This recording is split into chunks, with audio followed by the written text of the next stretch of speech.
Have you ever thought about how a single injection could release medicine not just for a few hours, but for weeks or maybe even an entire month?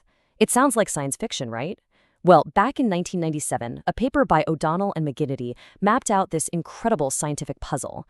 It's a fantastic story of chemistry and pure ingenuity, and a clever little trick that's kind of like building a ship in a bottle, but on a microscopic scale. Let's get into it. All right, so first things first, let's really get our heads around the core problem these scientists were trying to crack. The whole mission was to create the perfect, tiny time capsule for medicine. But, as you can imagine, that is way easier said than done. So here's the big question they were facing. How in the world do you design a single dose of a drug that doesn't just flood the body all at once, but instead releases itself slowly, steadily, and predictably? The answer, it turns out, lies in a brilliant little piece of engineering. And here is the hero of our story, the microsphere. I want you to picture a tiny, tiny little sphere. We're talking smaller than the width of a human hair, that's specifically designed to trap a drug. Then, once it's in your body, this little sphere slowly dissolves, letting its medicine out over a super long time. Now, you might be wondering, what are these things even made of? Well, the workhorse material here is something called PLGA. And I know that sounds pretty complicated, but don't worry. It's basically just a safe, biocompatible material that your body knows how to break down over time. Actually, it's a lot like the stuff they use for dissolving stitches.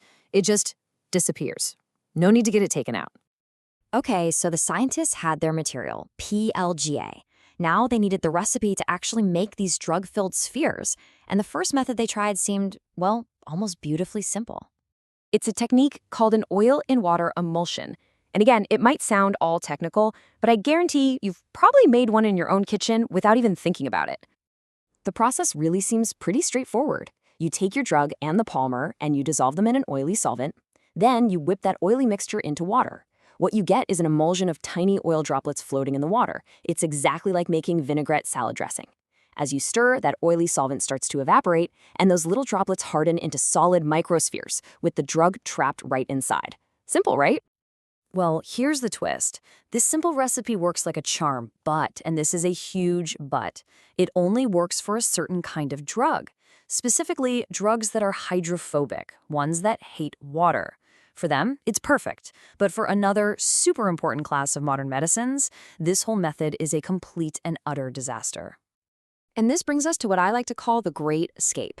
This is the part of the story where that seemingly perfect recipe fails, and it fails spectacularly.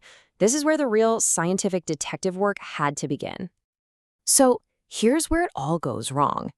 It's about what happens in that instant when you mix everything together. For a drug that hates water, it's happy to stay tucked away inside those oily droplets. Success! But for a water-soluble drug, and we're talking about a lot of modern protein and peptide drugs here, it does the exact opposite. The moment it gets near that big pool of water, it just bolts. It escapes the oil and dissolves into the water, leaving you with a perfectly formed but totally empty time capsule. And believe me, this wasn't some minor hiccup. As O'Donnell and McGinnity put it right in their paper, trying to trap these water-loving drugs presented formidable challenges. This was a major roadblock.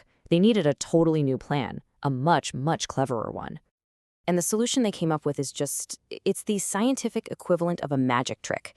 The thinking was, if you can't stop the drug from escaping into the water, well, maybe you can build a tiny cage for it out of water itself. The answer wasn't about changing the ingredients at all. Nope. It was about changing the process, adding a really clever, kind of counterintuitive step to the whole recipe. Okay, stick with me here because this is cool. It's called the double emulsion method. So instead of one step, there are two. First, you take your drug and dissolve it in a tiny little bit of water. Then you whip that into the oily polymer solution. So now what you have is a tiny water droplet inside a bigger oil droplet. That's your first emulsion. Then you take that whole mixture and you whip it into an even bigger container of water. You see, it's an emulsion within an emulsion. As the solvent evaporates, the polymer hardens, forming a solid shell around those tiny drug-filled water droplets, trapping them safely inside. Honestly, the best way to think about it is like building a ship in a bottle. The drug is the ship, and the microsphere is the bottle that magically forms around it. You've basically built a protective barrier that keeps the water-loving drug from ever even seeing the outside water. It is absolutely brilliant. And you can literally see the difference this makes. It's night and day. When things go wrong, you get this porous, rough-looking sphere that just leaks the drug out way too fast. But when you get the double emulsion method right, you get this beautiful, dense, smooth sphere that holds on to the drug, often with over 90% of it successfully trapped inside. But, of course, it's never that easy, is it?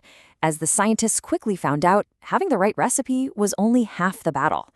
The actual technique, the art of making the sphere, was just as crucial. Even tiny little changes in the process could have a massive impact on the final product.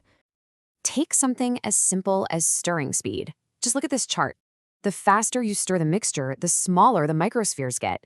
You're literally controlling the size of these microscopic time capsules just by adjusting the speed of your mixer.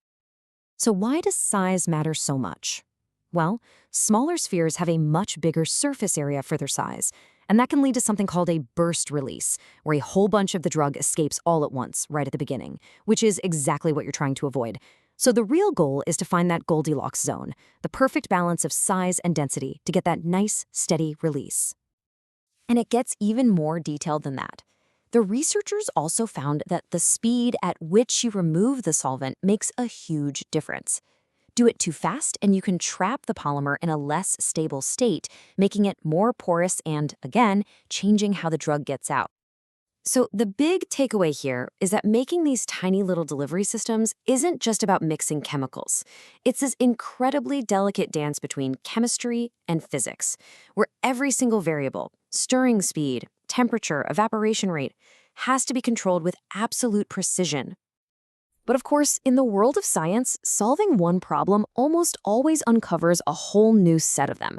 And even this brilliant double emulsion technique wasn't a silver bullet. It came with its own unique set of challenges. For example, the very process of making the spheres, all that intense shaping and the exposure to solvents, could actually damage some of the more fragile protein-based drugs. On top of that, as the PLGA polymer breaks down in the body, it creates a slightly acidic environment inside the sphere, which could destroy the medicine before it even has a chance to be released. Each new solution created a new frontier of problems to solve. And this brings us full circle. The research from all those years ago really paved the way for so many of the long-acting medicines we rely on today. But it also reminds us that the quest for that perfect delivery system is a journey that's never really over. And it leaves us with this question.